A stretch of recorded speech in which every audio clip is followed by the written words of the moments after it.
right? Like those footsteps that got erased by the sand. That's the etymology of the word, right? So it's gone. You can't retrace. In other words, here's the practical side of it. If you do this for someone, if you decide to forgive your mother or your brother or your sister or your husband or your wife or whoever, you decide to forgive someone, then you can't bring up what they did and say, you remember when I forgave you? You remember when I forgave you?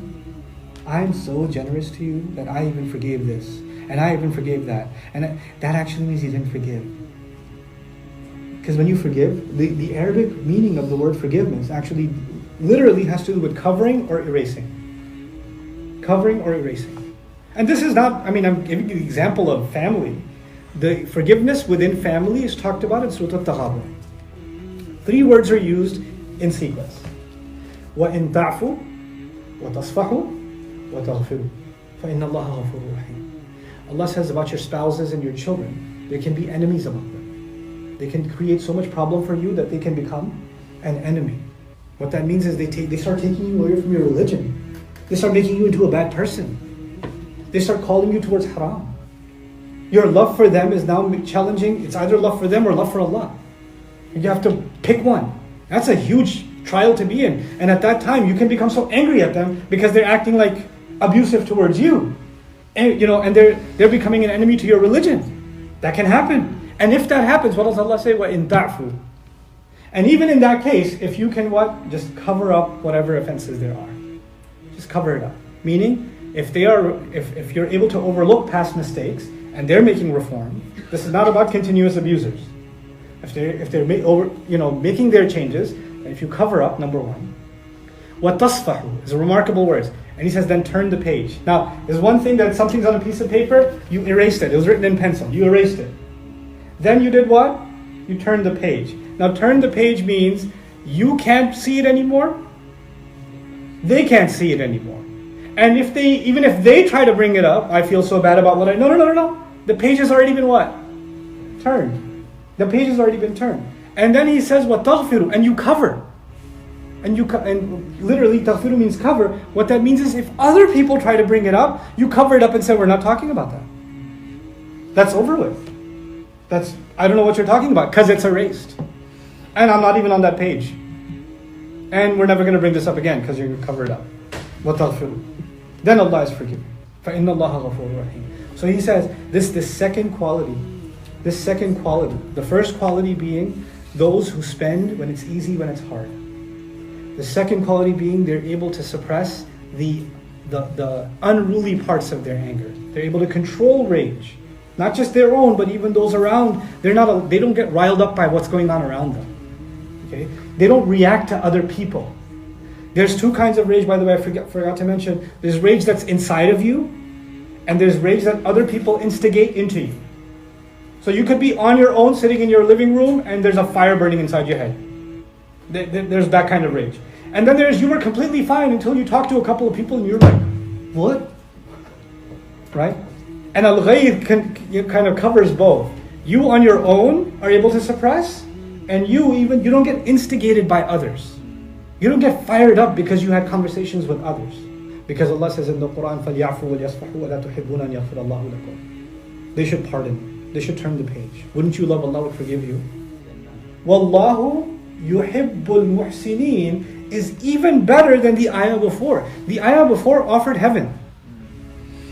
Now Allah offers something way bigger than heaven. He offers not just the title of muttaqeen, He offers the title of al-muhsineen, those who do their very best, the excellent ones. And then on top of that, He doesn't just say He rewards them or He will forgive them. He says He loves them. And Allah, in fact, He loves al-muhsineen. Wallahu yuhibbul muhsineen.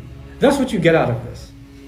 There's a very powerful spiritual incentive that Allah put inside of this mindset. وَالْكَاظِمِينَ الْغَيْظَ وَالْعَافِينَ عَنِ النَّاسِ وَاللَّهُ يُحِبُّ الْمُحْسِنِينَ. Look at the logical continuity and I'll wrap up. The first thing was, they are charitable. When you're charitable, it opens up your heart. It softens your heart to the plight of other people. As a result of that, you have better control over things that make your heart hard. Like what? Like anger. So even though you have anger, it never goes out of control. The rage doesn't take over you. because you do something that keeps softening your heart. The thing is, you and I are watching, in the media, we're addicted to watching terrible news all the time that hardens our hearts. And we're addicted to consuming, the world of social media commentary. We're addicted to consuming videos and memes and things. It's either making fun of people or insulting someone or criticizing someone, people talking against others. That's all we're doing, is pointing at other human beings' flaws or making fun of them. That's all we're doing, constantly. Or we're enraged about someone or something. There's rage, there's condescension, there's arrogance. All these things that our eyes experience, but the effect isn't just on our eyes or our ears.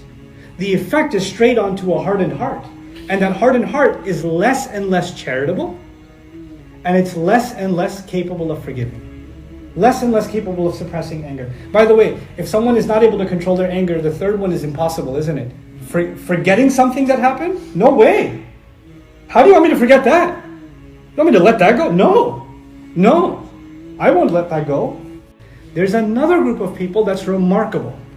They're remarkable for another reason. And that reason is they're able to suppress and swallow their rage. They're able to swallow rage. وَالْكَاظِمِينَ الْغَيْظِ. And this phrase, in the context of the seerah, you have to understand, the first example of that, according to Imam Razi, is the Prophet himself, sallallahu alaihi wasallam.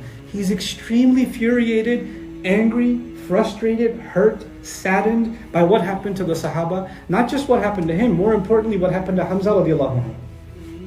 And the words that came out of his mouth I discussed with you before, the kind of frustration that he experienced on the day of Uhud, sallallahu alaihi wasallam.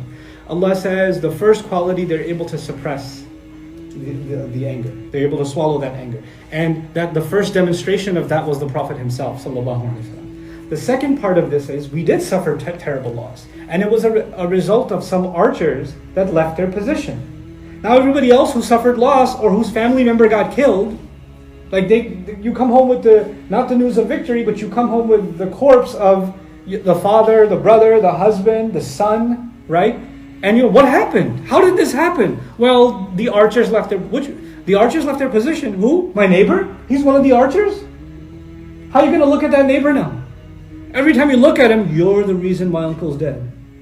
You're the reason this happened. Every time you see the Prophet ﷺ's injured face, you're sitting in the khutbah and you're listening to the Prophet ﷺ and you're looking at this guy like you. And those people are just sinking in their spots. You understand? Because it's a very difficult position to be, those archers, after this has happened. You understand? And so there's an anger and a rage. And people are discussing it, right? After the war happens, people are discussing what happened. Oh my God, I can't believe these people. And Allah says, in that moment, instead of focusing on your pain, you need to what? Suppress anger. What that means is not only are they able to suppress their anger, they're able to do so not barely, but they put their foot down and really put a lid on themselves. They're able to have self-control. And what the wording of the ayah suggests is Allah made human beings capable of controlling their feelings. So you and I, doesn't matter who we are, we don't get to say, I had no control over my emotions. I lost it. No, we didn't lose it. Because Allah made us capable of what? Qadhmul ghayth. He made us capable of suppression or control. Now, but then again, I didn't answer the harder question, which is, well, how are you supposed to suppress anger? There's a legitimate anger. Even the Prophet ﷺ felt angry, So the way to understand this problem, first, let's look at the word anger that Allah has used in this ayah. Let's look at it a little bit deeper. Then we'll look at the word suppression, qadhim. We'll look at that a little bit deeper, and we'll put those two things together and try to figure out what we can get from this ayah about our anger, about how we can live this ayah and run towards Jannah by controlling our anger. Right? Because at the end of the day, what is this connected to? Protecting yourself, muttaqeen, the people of taqwa who control their anger, who suppress their anger, which means if we can do this, we're actually preparing ourselves from Jannah. It also means if we can accomplish this, we're saving ourselves, we're protecting ourselves.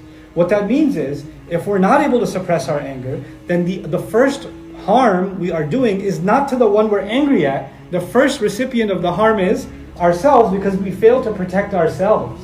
There was a harm coming our way as a result of demonstrating anger uncontrolled.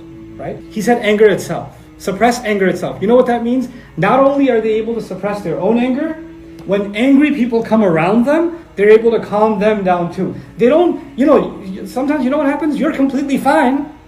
And somebody comes to you, man, I'm so upset. And you're like, oh yeah, I'm upset with you too now. And two people being upset is actually not times 2, it becomes times 10. You make the problem 10 times worse by instigating someone else or validating somebody else's anger and being angry along with them. So you make it worse for them and for yourself. When you go to 3, it's not the anger of 3 people, it's the anger of 30 people now. That's what it turns into. Allah is saying not only are you able to suppress it yourself, when angry people are around you, you're able to not be part of that fire. You're able to suppress it also for them. Or at the very least not engage in it yourself. But there's a level of anger that when you express it, it crosses Allah's bounds. Because when you're angry and you start using filthy words, or when you're angry and you start using your hands or feet for the wrong thing, or when you're angry and you start insulting someone, when you're angry and you become disrespectful, or when you're angry and you do something you shouldn't have done, then those are all overflowing. So the anger is there and the thought is there, I gotta do something, but you're able to what? Put a lid on it and not let that come out. That's taqwa. That's a remarkable quality of taqwa. As mad as you are, you don't let out an unhealthy expression of anger. It's not like, what do you want me to say? Nothing? You want them to get away with it? Yeah, at the time you gotta cover it up.